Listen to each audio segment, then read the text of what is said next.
the 32nd Sunday of Ordinary Time. There are two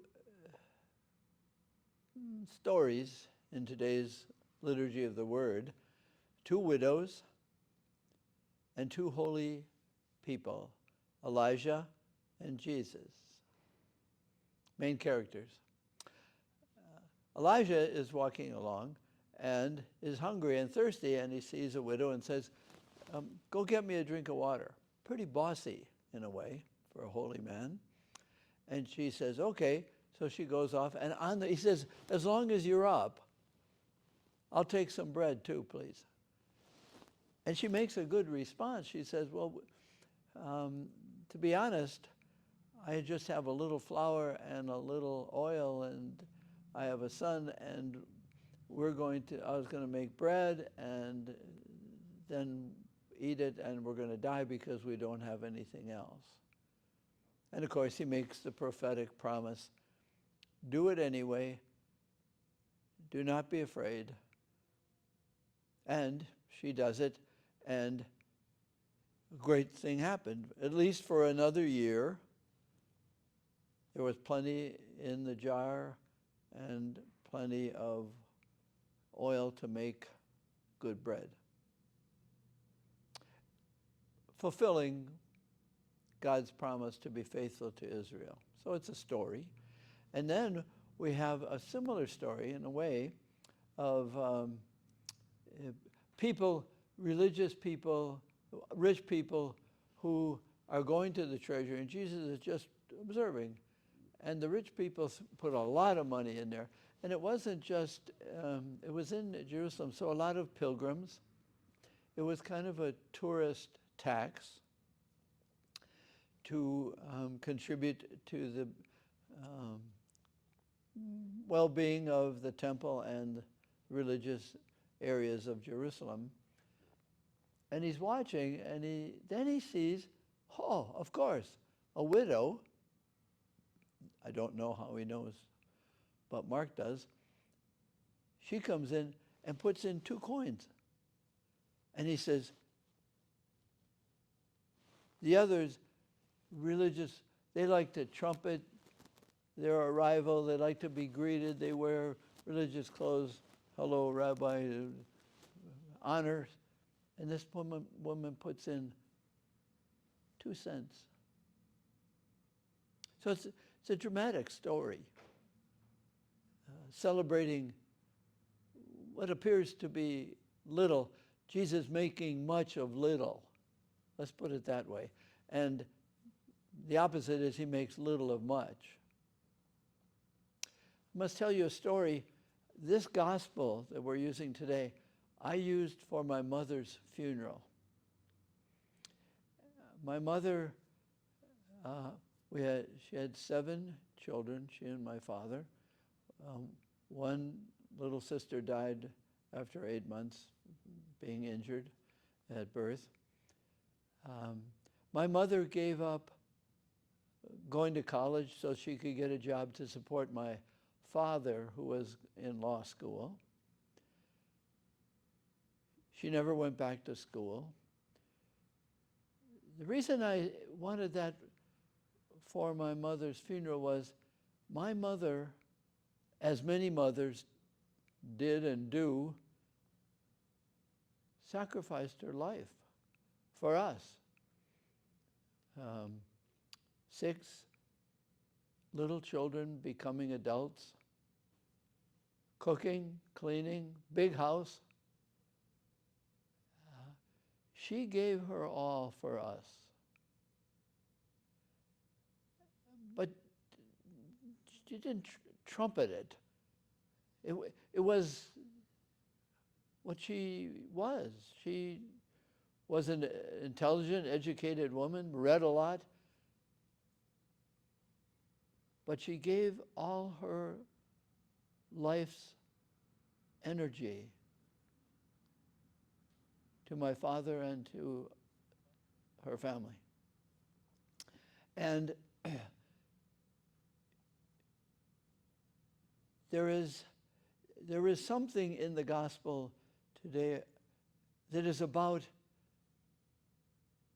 did my mother do it because she didn't think she could do anything else outside the house? No, at that time it was, and this was in the 40s, 50s, it's what women were expected to do. To show up, but not show off. No one celebrated my mother outside the house. It was the usual thing to have a big family and to stay at home. She did it with all her heart, with all her livelihood. And Jesus, who makes much of little,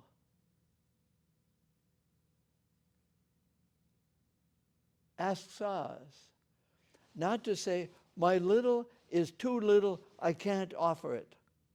My mother never said that. She was a wonderful mother and educator in the house. But that's a richness. In a way, it's a strange thing. But to say, my 2 cents is not enough for community, for involvement in the church, in my community, in the neighborhood, in the school. Who am I? I don't see what you do. In a way, you're saying, I can't show up because that with which I'm showing up is hardly showable. But the widow dropped 2 coins, and when everyone say, what's 2 coins, 2 cents? Jesus is saying, don't pridefully judge yourself negatively. Because what you're doing is, and we can do, not you, but we all do this, if it's not worth $10 or $100, I'm not worth that much. My gifts aren't that. See, in a way, that's pride. It's not humility. It's arrogance, saying, what God has given me, I want more to be able to give more. What are you doing? You're really showing up to show off, which is what the Pharisees and the scribes and the religious leaders, they were showing off. I'm not saying we should be hidden. No, showing up might be to a big crowd or whatever. It should be seen. One little other story that always fascinated me, there was a Jesuit church, there is a Jesuit church in Milwaukee who had a basement part of the church, and the morning mass, there was a group of people, and when this was in Latin, it was when I was a boy, but we marveled at it, there was a race. We didn't have the greeting of peace then. So right after the Lamb of God, the Agnus Dei, there was a race. Who could be the first at the communion rail? There was a padded communion rail and a rail, and the priest would come down. Who would be first to receive the Eucharist? And we thought this was pretty humorous, because they would bump each other out of the way to be the first. Is the first the best? The most devoted? We can do that. So there is a pride, and then there is a pride that says, I'm too humble. I want my humility to be seen. No, don't do that. So Jesus is celebrating that whatever you have, share that. Don't judge it. And let it be for a revelation of your goodness that you know, not a display so that other people will know your goodness. They might, but that's not your intent. Revelation of God's goodness gifts within us, that's revelation of God showing up through you. Now we like to be known, and we have to, in a sense, put that in our back pocket and let His goodness in us be showing off as a revelation of him who showed up and invited the gifts you've been given, let them be displayed as God showing up and showing off. You show up to display him. It's quite a new way of looking at things. I'm saying do great things. But why? To be first? So that other people will say, we can put that in the back pocket. It's a human thing, yes, but we're living a spiritual life as human beings. What we receive in the Eucharist, Jesus showing up, is for us to share him with others. One hand to receive, one hand to distribute.